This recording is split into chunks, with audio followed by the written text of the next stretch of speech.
experiencing regular blackouts already, and we have water scarcity as well as a rising threat. So we know that the region's energy security at its truest level is still not 100%. And then we have many demand factors and pressure points emerging on top of that picture. And this is especially outside the GCC. So what can we expect going forward? That is the main question for today. But before we do that, I'd like to thank our three speakers who've joined us today. We have an all-ladies panel, which is a first for us, and I'm very happy to see that. And we're going to kickstart the conversation with their opinion on the top news stories, which will be shown on your screen now. Now, these 10 stories are a compilation that we've compiled over the last week of the top 10 most pressing, most interesting, most progressive points that we've seen in the media. And first up, I'd love to have the comments from Jessica Obaid, who is an Academy Associate at Chatham House and a Senior Global Advisor at Azure Strategy. Which story would you choose from that list, Jessica? I'm going to choose a natural gas. Is it a safe bet for energy transition? And I find that it's very important to highlight this because there's so much focus on natural gas. But I do fear that we might get stuck into a transitionary phase. So instead of investing automatically in all these technologies for energy transition, we're still doing so much focus on natural gas. We see countries in the Middle East ramping up the natural gas production. In the Middle East, we also have the scenario where the Gulf countries are also aiming to become the last, and they're going to be the last producers in the oil and gas industry. And when we look also in hydrogen from natural gas, we also find that so much of the investment is going into that direction. And I do fear that we're not investing enough into automatically in clean energy, in clean low carbon technologies, and we might get into just betting a lot on natural gas, and eventually it is a fossil fuel. And something, you know, psychologically from an investment point of view, it's a market that we know, it's a market that's very established, it's been considered this greenest fossil fuel, you know, as a bridge towards the energy transition. And you're saying you're concerned that bridge is simply too long, potentially? Yes. Okay, indeed. Great. Well, we'll go into that later, because also I want to ask your opinions on coal, another market that really needs to hasten its transition. Hello as well to Anita Nori. She is the Chief Executive Officer of Green Energy Solutions and Sustainability. Anita, thank you very much for joining us. What really pops out at you when you look at that list? They're all of them are very critical.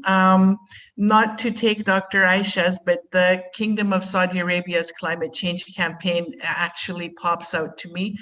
We've been approached by a few projects there to develop landfill gas projects. And I feel, and I'm very proud of Saudi Arabia and the Kingdom and what they're doing and what they're trying to achieve.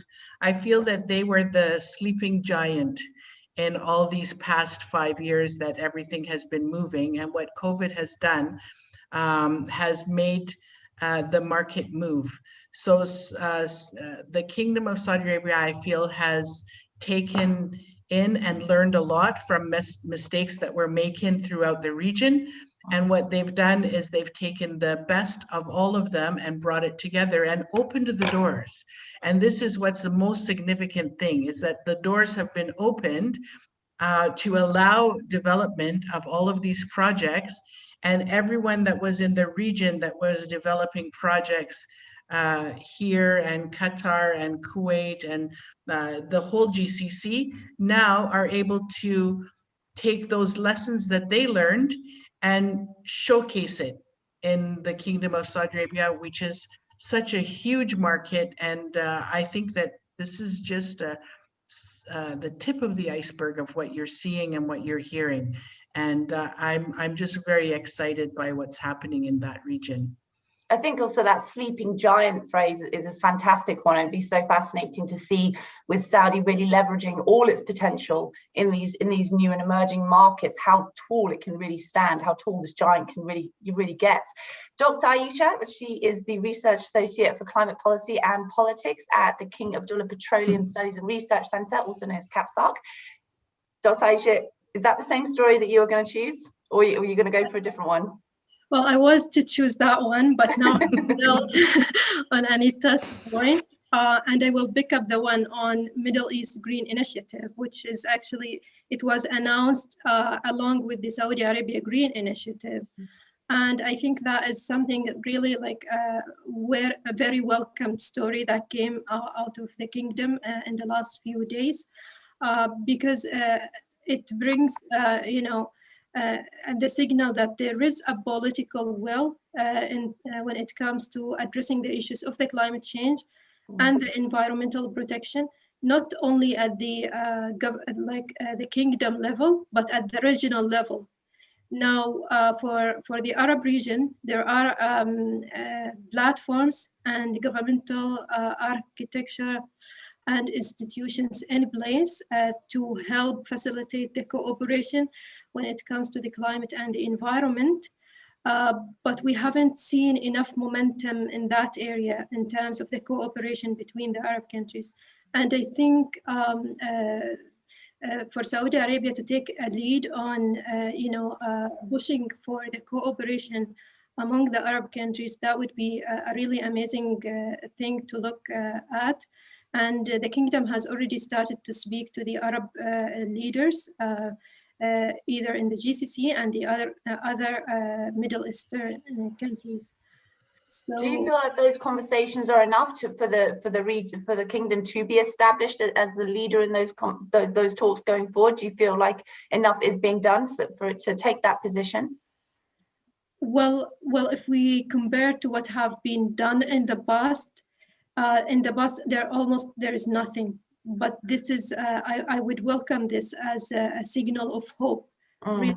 And I would think of it at we will see something tangible in the coming months. Well, today's turning out to be very eloquent. We've got sleeping giants, signal of hope. These are great phrases that really encapsulate what can happen forward for the kingdom, the region's biggest economy and home to so much potential. Right, let's delve into the main topic of today, the Middle East energy security, with that all-important question mark at the end of that sentence.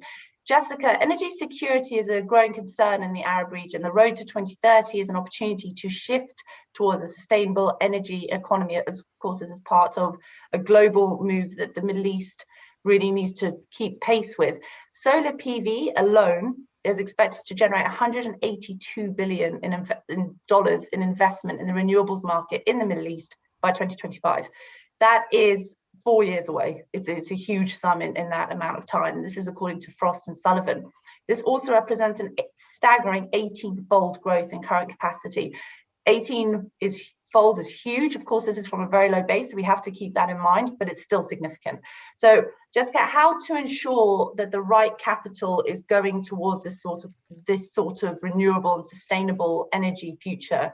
And what do you think should be the top priority for the next 9 months of 2021? That's a very important question. So when we look into the global trends of investment, especially now with the pandemic and after the drastic drop in oil prices, we find that investors are looking into more sustainable long-term return on investments, which renewable energy provide, and solar energy in specific. Here in the region, we're blessed with abundant solar energy potential, and we do have to capitalize on this. So if we do follow the money trail, it will lead us to low carbon technologies investments. And we do need to attract FDI into the region, because we don't have the ability to attract so much investment, and we need to ramp this up. So there's a package of things that need to be in place if we're going to benefit and make the most of investments. To attract investments, we need to have a kind of a one-stop shop for licensing and documentation. We need to have consistent policy and long-term planning.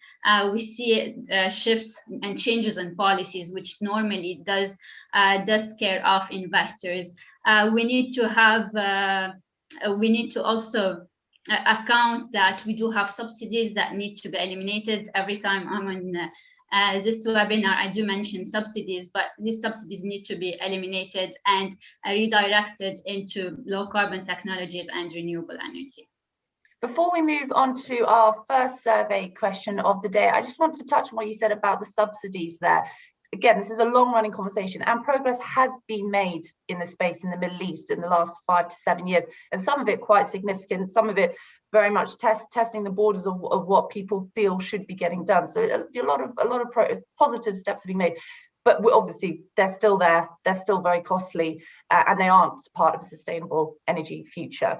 So do you see big changes being made this year with the removal of subsidies as the economic pressures of COVID-19 pile in, the environmental targets pile in? Do you think that this is the year it will finally be done? I think this has provided some political will to move forward, especially when we look globally. Energy consumption in the pandemic has dropped.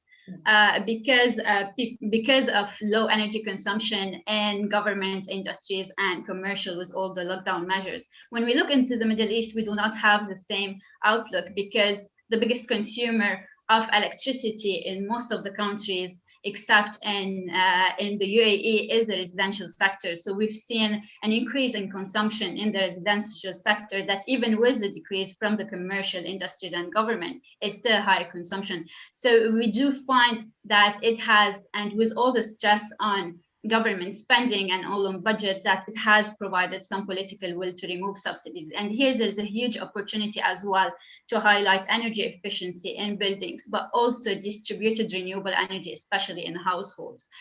This is very important, and hopefully the subsidies will be redirected and financing mechanisms for distributed renewable energy would be ramped up.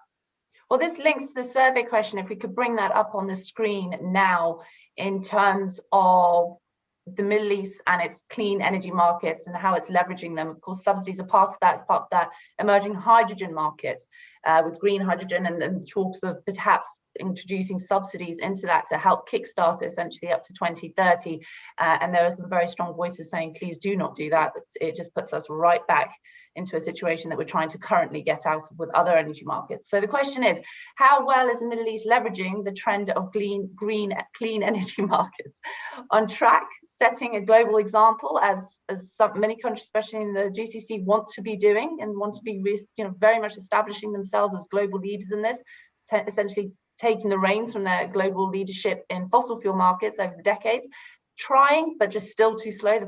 As Jessica's just touched upon, the financing mechanisms just still aren't strong enough. Regulatory architecture still just is not strong enough, or failing. There's a historic and natural crutch of using fossil fuels as a preference, and the momentum to change is just still too great. So we'll leave that up for a little bit to give everybody time to vote. But while we wait for that answer, Dr. Aisha, I'd like to hear from you how much you think the Middle East is well positioned to establish a roadmap in 2021. Again, we're really very much looking at the next 9 months so that it can emerge as a sustainable hydrogen ecosystem.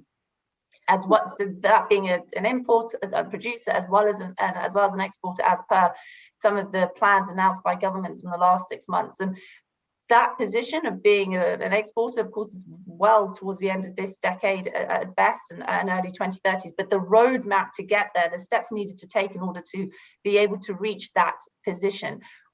Firstly, do you think something like that will be carved out this year? And secondly, which nations in the Middle East do you think are best positioned to be able to do that? Okay, I think in terms of, it would be very ambitious to say that we will see a clear roadmap in 2021. I think what we can see in this year is more of momentum in establishing more and more of the initiatives when it comes to the clean energy and the hydrogen. We have already seen a momentum in there from, for example, the UAE. I know ADNOC has launched an alliance to enhance the growth of the green hydrogen. In the kingdom, most recently, we heard about the NEOM large green hydrogen plant in there. I think it's around $1 billion. And the largest such plant worldwide once it's completed. Well, that's true. And also from the kingdom as well, we've heard also most recently about the signing of the memorandum of understanding between the kingdom and the Germany, also to enhance the collaboration on green hydrogen. Also in Oman, there is an announcement of a project for the green hydrogen plant in Dakhom Industrial Board, as well as, so these are, I think these are playing at the commercial level, which is amazing, but I know that there's a lot of research is going on in the area of the hydrogen in the universities and research entities across the GCC, which is amazing. So my take is we will see a momentum and hearing a lot of and more announcement on in terms of the hydrogen, but not a real roadmap. And with roadmap, what we actually really mean, for me, it means a timeline with clear targets and the clear regulations and policies to achieve those targets. So I think 2021, it would be very ambitious to have that roadmap. Just before we pop to the answers of that survey question, I just want to ask you, because we discussed this very much as well, the topic of hydrogen alone on another event that we do every week, the global interview series on hydrogen. And one of the main pushbacks that I noticed during those interviews is people saying, the time is not now for pilot projects. The time for pilot projects has passed. We're so behind already that pilot projects and so we need major such as NEOM. We need major projects to be signed such as NEOM. We need much more of that. We're still not going fast enough. Do you think that there has to be a sense of greater realism that this is an emerging market? It's still obviously hydrogen's been used for a long time in industry, but the green hydrogen, and it's still very much emerging, and that it's going to take time in order to get it right? Or do you think that they're correct and that we are, the time for pilots and so on is past, and we really need to start putting proper projects in the ground? What would you say? Yeah, I think what is happening here in the GCC is not really piloting hydrogen projects. They have started very quickly at the commercial scale. I think, and to be realistic, it's going to take time to build those projects and make them operational. That is something also that we need to be realistic about. But I think the leaders in the Gulf, they realize it's time to start very quickly in the hydrogen. And actually here in the kingdom, Saudi Aramco has already exported blue ammonia to Japan recently. So it has started already. So I would say we have passed the pilot phase in the region, and there's a focus. And I think the governments in the GCC, they are thinking about it from an economic point of view rather than just trying to promote for clean energy just for promotion purposes. Indeed, I mean, this pathway between the Middle East and Germany is already becoming increasingly formed, and in terms of plans. I think Germany needs 70 to 80% worth of its green hydrogen imported, despite its rate of domestic production, and the Middle East is certainly the area that they have their sights set on. And that's just one country. Obviously, it's a big economy, and it's a big partner and a big player, but it's still just one country of potential, and there are many others. Let's bring up that survey question now to see if the momentum is pushing in the right direction. Okay. Well, we should be reassured only 7% said failing. That's good news, but perhaps a bit concerned by that 14% saying that we are on track. And but mostly we're just still a little bit too slow. Anita, what do you think about those results? Do you agree? I absolutely agree. I was one of the ones that voted on the second option. I'd like to add to what Dr. Aisha was saying and what also Jessica said. What's really happening here is a paradigm change, a change moving away from fossil fuel, which is so cheap. Energy is not an expensive commodity in this part of the world. And we need not only, we don't need pilot projects, we need actual projects, but to enable those projects to succeed and have the right economics in place, we need the regulation and we need proper legislation. And this is where the government should step in at 1,000 miles an hour for us to reach any goals. I agree that 2021 is a little bit aggressive and a little too hopeful, but I think that maybe 2025 we can see huge changes. I mean, I'm sure that we will sit here 2-3 years down the road and say, my goodness, a lot has been accomplished, but that can only be accomplished with proper legislation, proper regulations, and subsidies for renewables. Move them off of the fossil fuels and put them to renewables, because they're all not the same. Landfill gas projects, which are removing greenhouse gases, and methane is one of the main gases in landfill gas that can support green hydrogen. And there are landfills that are still being landfilled in this region, more than anywhere else in the world, with a lot of waste. And by degassing them, I mean, my methane numbers are around 65%, between 55 and 65% methane. This can absolutely support renewable and green hydrogen and renewable energy to the grid. And you know, there are a lot of options. We all need to sit at the same table, discuss the same objectives, and move together. And so from your point of view, subsidies for the greener markets, yes, going forward, is, because of course this is a contested point. So it seems to be a bit like Marmite. You either love the idea or you hate it. But so for you, you're very much saying that it's critical to get that momentum going in time and to get the economics rolling. I think so. I mean, setting the lowest price in the world for solar is great, but that achievement sort of stops other initiatives.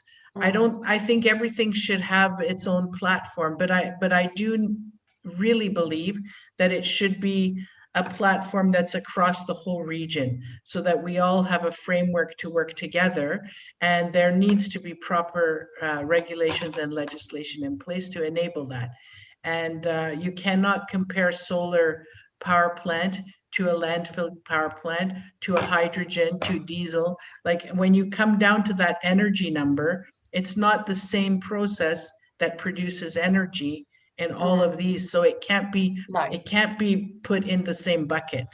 I mean, some need help, some maybe don't need help. Like, it just needs to happen. I guess this takes us on to the price of putting a price on carbon, that threads into this, and starting to give that level of support. Jessica, when it comes to putting a price on carbon, what are your thoughts for the next night? Again, this is another one of those conversations that have been running for decades, and we need to, you know, some say it's far too complex, some say it's easier than we think, but the reality is we're still just nowhere near there. Do you think that it's realistic to start seeing a price on carbon in the next few years per industry, or per product, perhaps, to start measuring that carbon footprint? It's only my opinion, and I know it's very controversial, but I do find that it's coming, and we need to be prepared for it. Because if it's a regulation by the European countries, then the Middle Eastern countries are going to have to abide by it, and it would, if we're not actually prepared for it, then it would just reduce our export potential. It would impact our employment opportunities. It would just impact our entire economies. So, like everything in the energy transition, we're getting there. We need to be prepared for it so it doesn't impact us negatively. We look at this in the same way in electric vehicles. If we're not going to adopt it and have the right regulations and infrastructure in place, we're going to have to adapt to it. And adapting for this, it's just going to be very costly if we're not really prepared in advance. So we need to climate proof our projects, we need to reduce our emissions, and we need to be literally doing so much more effort in energy transition. Dr. Aisha, what are your thoughts on that? On the carbon pricing, I think and that sense of real urgency to be adaptable. Well, I think what the Middle East countries needs to focus on before they're putting a price on the carbon is the fossil fuel subsidies. The removal of the fossil fuel subsidies, which is going to be taking a little bit more time, it should be the focus. And then we can think about the carbon pricing. Because if we keep subsidizing and then we put price on the carbon, I don't know like how is it gonna work. But as Jessica say, it should happen at some stage so that we can keep up with the other nations when it comes to the carbon pricing. But one thing that we should also think about is how to make it in a just way, so the low-income groups are not affected by putting a price on the carbon, especially in the Middle East. So that's my brief comment. Anita, do you agree that it'll be a case of the Middle East adapting to decisions that have been made in other regions when it comes to putting a price on carbon, or do you see the Middle East being able to be really a forerunner in getting that price established? I think that the Middle East is definitely moving towards putting a price or being able to monetize carbon emission reductions. I think that these type of projects that can be monetized enable the projects to happen. I mean, our landfill gas project, I'll use that as an example. Al Qusais is registered with the UNFCCC as a CDM project. It's reducing over 300,000 tons of CO2 a year. Ooh. That by itself, if I cannot sell those credits, and if it's a shame. If I can sell those credits, what I do is I can monetize it, keep my plant growing, keep the project happening, and it enables these projects to happen. And not only sell credits just for money, you sell them to industry that in their general practice, they create emissions. They can't help it. So why should an airline have to pay a fee to fly over Europe? Why not buy those credits from regionally? So you create a regional carbon market, and it supports projects like our project or other carbon reduction projects. And at the same time, it does something good. So this is the type of market that I think will be developed. Will it take time? It will take a little bit of time, but that's where regulations and legislation comes into place, and people like Jessica can support and hopefully see how that can happen, because no pressure, Jessica. Necessity. No pressure. Yeah, no pressure. I mean, China has done it, Korea has done it. Like we should, and it should be for the whole GCC region. Just you mentioned there the CDMs, the clean development mechanisms, and that being able to sell those, and part of that, of course, being the EU ETS, the emissions trading scheme in the EU. So that journey as well has been very up and down over the years, especially when it comes to plummeting prices and tiny price moves on a daily basis. And it's had its critics and it's had its advocates, but it's certainly had its testing time. So is it fair to say, Anita, do you think, just before we go on to our last survey question and wrap up, I just want to hear from you if you think it's fair to say that whoever establishes a price on carbon, be it in the Middle East or elsewhere, that there are going to be a few revisions to that. We're not going to have a price on carbon and that is left untouched. There's going to be a 2.0, a 3.0, 4.0 as we find our way through that. Do you think that's fair? It is fair, because there is a mechanism that will make it fair. So what happens is you're reducing greenhouse gases, and each greenhouse gas has its own global heating. I'm losing my words, but it has its own level of how it causes global warming. There's a word for it. Someone help me. Anyways, so methane is 25 times more harmful than CO2, where hydrofluorocarbons, for example, are much, much higher. So when you work it down to the actual carbon number, then it's a reduction of CO2 emissions rather than reduction of methane. So when I'm reducing 320,000 tons of CO2 emissions, it's not 320,000 tons of methane, it's that equivalent. So everything will have its own scientific and mathematical number to come down to the carbon number. Come down to that common number. So it's the carbon emissions that you're reducing, and each greenhouse gas has its own way to come down to that emission. But that will have to evolve as time goes on. There's not going to be a one-shot wonder as time goes on. Is there? It'll need to be improved. The price of that carbon credit is what's going to be established regionally, but the carbon credit would still be one credit. So whether I sell that one credit for 50 cents or $50 is where it will make an impact. So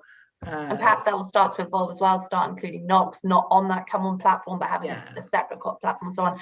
Right, let's just go and pop up onto, we're right towards the end, so let's just pop up towards our last survey question. This is a pretty simple set of answers. Yes, no, maybe. I'm sure you immediately have the answer because it'll be something you'll be dealing with every day. So it'll be great to have a rapid fire answer on that. We're going to look at the answers in a second. Is the Middle East's long-term position as a global energy leader in jeopardy? Now, we all know that for several decades, the Middle East has been the global epicenter of fossil fuel production, and in turn, fossil fuel productions have been the global epicenter of our lives and our economics. So is that viable going forward in a cleaner energy environment? Does the Middle East, I think the Middle East has that ambition. I think they have the will, but is it can it be played out in reality? Irene, if you could please show us the survey answers. Very intrigued to see what the answer will be as we all lean forward to our screens. Dr. Aisha, what would you bet? Oh, okay, interesting. Is that what you expected, Dr. Aisha? I expected yes. But because I wanted to say, like, we need to move a little bit a step further from establishing initiatives and pilot projects towards more of the implementation and having regulations and policies in place. That's quite an optimistic answer, considering everything that we've discussed today, but hopefully it's correct, of course. Thank you very much to all of you for joining us. We very much appreciate it, and there will be exclusive highlights from today's podcast written up in our intelligence briefing, which is out every Wednesday at noon Dubai time. It is available on our LinkedIn page, Gulf Intelligence's LinkedIn page, and our Twitter page as well. So please have a look at that, and you'll be able to see a lot more detail from today, including analysis of those survey questions and what we think they mean. So thank you very much to Dr. Aisha, to Anita, and to Jessica for joining us, and wishing you all a very good weekend for those who are in the Middle East. Thank you. Thank you. Bye.